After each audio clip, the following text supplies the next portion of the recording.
법원의 판결을 국민들의 법감정과 눈높이에 맞게 이야기하는 시간입니다. 오늘도 이준희 변호사님과 이야기 나눠보겠습니다. 어서 오십시오. 네, 안녕하세요.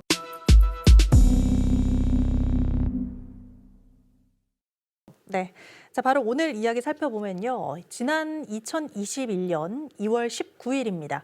한 남성이 펜션을 방문합니다. 건물을 향해 절을 하는 등 수상한 행동을 하더니 이후에는 펜션 주인에게 방에 먼지가 많다고 항의를 하면서 졸졸 따라다닙니다. 청소 중인 주인을 따라 다른 방까지 따라 들어간 뒤 나오지를 않자 나오라고 손짓만 하던 주인도 다시 들어갑니다.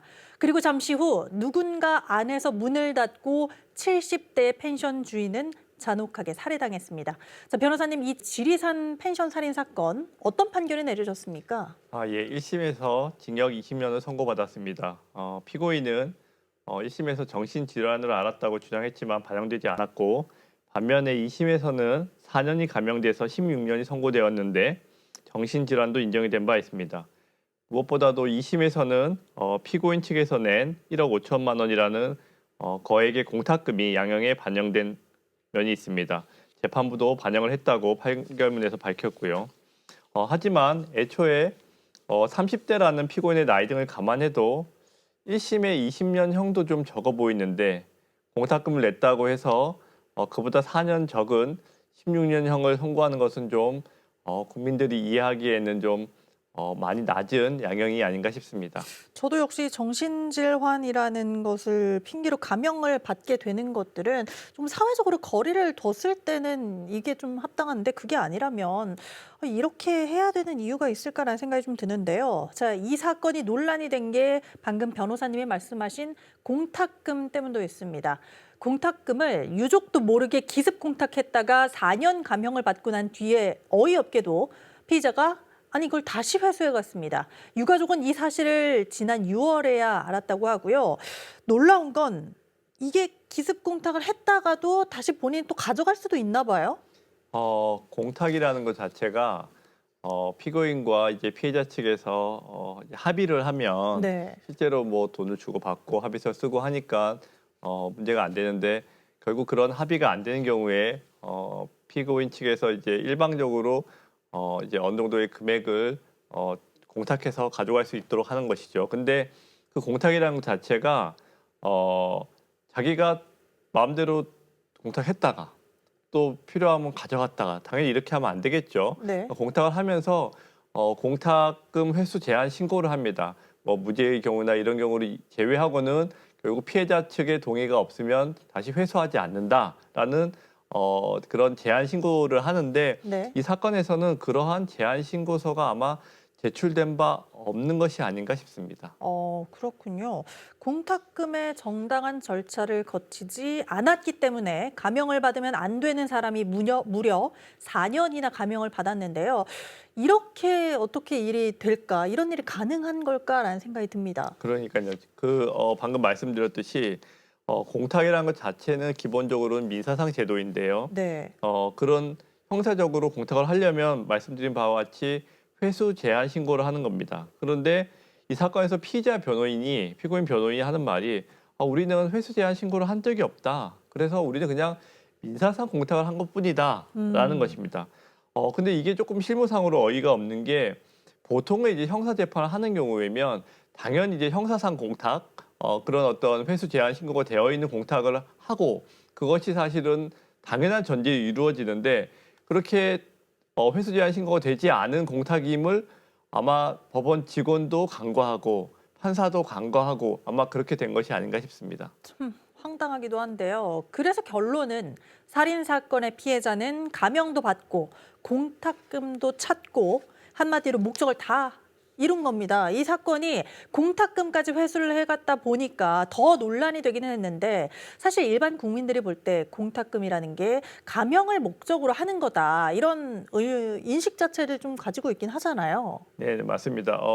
공탁이라는 것 자체가 사실은 뭐 나쁜 건 아니죠. 왜냐하면 공탁을 통해서 손해를 어떤 배상을 하고 손해를 회복하는 의미가 있기 때문에 그렇게 공탁이 되면 법원 입장에서도 사실 양형의 긍정적인 요소로 반영을 하기 마련입니다. 만약에 1억의 사기 피해를 당했는데 누가 1억을 다 공탁했다라고 하면 피해 금액이 다 회복된 것이니까 피해자 입장에서는 사실 좋은 거죠. 네. 근데 사기라든지 어떤 이런 재산 범죄 이외의 경우에는 그런 공탁이 사실은 별 피해자의 어떤 피해 회복에 도움이 되지 않는 경우도 있기 때문에 이런 공탁 제도 자체가 문제가 있다라는 이제 말들도 나오는 겁니다. 그렇죠. 말씀 주신 것처럼 사기 또는 절도 뭐 이런 재산 피해가 있을 경우에는 당연히 공탁금을 받으면 피해자에게는 도움이 되겠죠. 하지만 이 사건처럼 뭐 살인이라든지 혹은 성폭력 같은 사건들의 경우에는 공탁금을 낸다고 그 상처가 아물거나 회복되는 거 아니잖아요. 예, 맞습니다. 방금 말씀하신 바와 같이 재산 범죄 이외에 네. 뭐 살인, 상해 그리고 뭐 성범죄 등 같은 경우에는 결국 공탁금으로 어떤 자신의 피해가 회복되지 않는다. 그래서 이거를 감형사유로 하면 안 된다. 사실 이렇게 보는 입장들도 있습니다.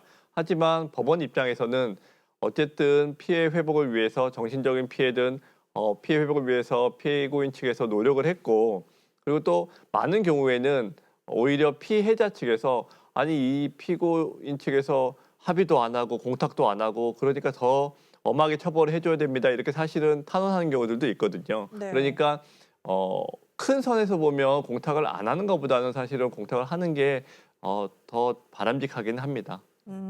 돈이 있으면 뭐 유전무죄가 된다라는 이야기도 이런 데에서 또 갑자기 생각이 나는데 하지만 문제는 판단을 해야 하는 법원이 공탁금 회수 제한 신고서를 제대로 확인하지 않는 실수를 했고요. 그 결과 유족은 더 큰 상처를 받았습니다. 자, 현재 법원은 답변을 하지 않은 상태고요. 유족의 이 억울함 어떻게 해소를 할 수 있을까 생각을 해봐야 되는데 변호사님 어떻게 해소해야 될까요? 하여튼 이 사안이 이제 아까 말씀드린 바와 같이 당연히 너무나 당연한 건데 네. 공탁을 하려면 형사상 공탁을 하려면 회수 제한 신고라는 것을 해야 되는 건데 그걸 사실 간과한 상태로 지금 쭉 이어져서 그리고 무려 4년이나 감형을 해준 예. 결과가 됐는데 결국 어떻게 보면 법원에서 실수를 했다, 잘못을 그렇죠. 했다 이렇게 얘기를 할 수 있습니다. 그래서 결국 피해자 측에서는 법원 상대로 어떤 그 법원의 어떤 실수로 인해 가지고 이러이러한 어떤 손해가 발생했으니 정신적인 피해를 입었으니 손해배상 청구를 한다든지 뭐 이런 부분들이 형식상으로는 가능해 보입니다. 그리고 또 어떤 기존 피고인 입장에서도 사실은 감형을 받겠다고 1억을 공탁했다가 사실 재판 끝나고서 다시 찾아간 것이기 때문에 이 자체도 또 약간 법원을 기망한 것의 의미가 좀 있지 않을까. 또 그 자체가 또 별다른 사기를 구성하는 것은 아닐까 사실 이렇게 볼 수도 있습니다. 어떤 이런 점들이 있긴 합니다만 사실 그게 딱 떨어지게 그렇게 하기 때문에 손해배상 청구가 가능하다, 사기죄가 성립한다 이렇게 딱 얘기하기 조금 어려운 면은 좀 있는 것 같습니다. 결국엔 또 피해자가 또 피해에 대한 노력을 또 한 번 또 드려야 된다라는 건데요. 사실 공탁금이라는 제도가 나쁘겠습니까? 법을 악용하는 사람들이 나쁜 거죠. 이렇게 법을 이용해서 2차, 3차 가해를 하는 일이 발생하지 않도록 피해자들의 입장을 더 헤아려 달라고 재판부에게 좀 당부를 하고 싶습니다. 자, 오늘 순서는 여기서 마치겠습니다. 변호사님 고맙습니다. 네, 감사합니다.